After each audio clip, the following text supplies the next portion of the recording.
नमस्कार विद्यार्थी मित्रांनो, प्रश्न बघा.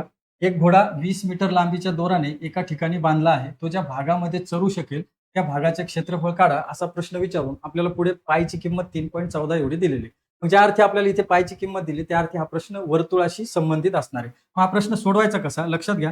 समजा घोडा या ठिकाणी आपण बांधलेला आहे. तर घोडा कोणत्या किती मीटर दोरीने बांधलेला आहे? तर 20 मीटर दोरीने घोडा बांधलेला आहे. मग याचा अर्थ काय होतो? ज्या ठिकाणी घोडा बांधला त्या ठिकाणापासून घोडा वर्तुळाकार भागामध्ये 20 मीटर अंतरापर्यंतच चरू शकतो, त्यापेक्षा जास्त तो पुढे जाऊ शकत नाही. मग समजा आपण या ठिकाणापासून या घोडा बांधला त्या ठिकाणापर्यंतच हे जर 20 मीटर अंतर मानलं, म्हणजेच घोड्याला बांधलेली दोरीचं अंतर आपण इथे घेतलेले ही दोरी आहे असं समजलं, तर या बिंदूपासून चहू बाजूने म्हणजे वर्तुळाकार भागात घोडा 20 मीटर अंतरापर्यंत जाऊ शकतो. मग इथे आपण या बिंदूपासून इथे 20 मीटर अंतरावरती अशा पद्धतीचे जर बिंदू काढले तर आपल्याला या पद्धतीची एक आकृती मिळेल, जिला आपण वर्तुळ असं म्हणतो. मग आता लक्षात घ्या, घोडा या ठिकाणी बांधला, ज्या ठिकाणी बांधला त्याला आपण वर्तुळाचे केंद्रबिंदू मानले आणि केंद्रबिंदूपासून वर्तुळावरील कोणत्याही बिंदूला जोडणाऱ्या रेषाखंडाला आपण काय म्हणत असतो? तर त्रिज्या असं म्हणत असतो. मग इथून इथपर्यंत या बिंदूला जोडणाऱ्या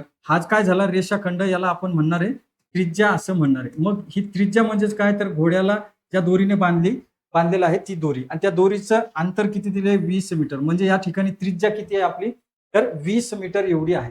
मग या एरियाचं क्षेत्रफळ काढायचं आहे आपल्याला, या बिंदूच्या आतमधलं जिथे घोडा चरू शकेल.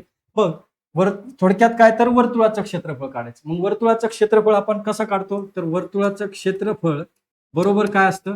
तर पाय आरचा वर्ग हे वर्तुळाचं क्षेत्रफळ असतं. आणि याच्या प्रश्नामध्ये काय दिलंय की पायची किंमत आपल्याला दिलेली 3.14. मग इथे 3.14 पायच्या ऐवजी आपल्याला घ्यावं लागणार आहे आर चा वर्ग. मग आता आर म्हणजे काय? तर घोडा ज्या दोरीने बांधले तिची लांबी, म्हणजेच काय? तर त्रिज्या ती किती आहे? 20 मीटर. मग आर जर 20 मीटर असेल तर आर चा वर्ग म्हणजे 20 चा वर्ग आपल्याला इथे या पद्धतीने लिहावं लागेल.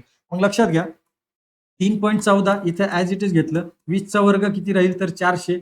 मग इथे यांचा गुणाकार जर केला तर इथे दशांशानंतर 2 अंक आहे, लक्षात घ्या. मग हा दशांश जर हटवायचा असेल तर हे 2 शून्य आपल्याला कॅन्सल करावं लागतील, म्हणजे दशांश हटला. इथे आता 3.14च्या ऐवजी 314 झाले.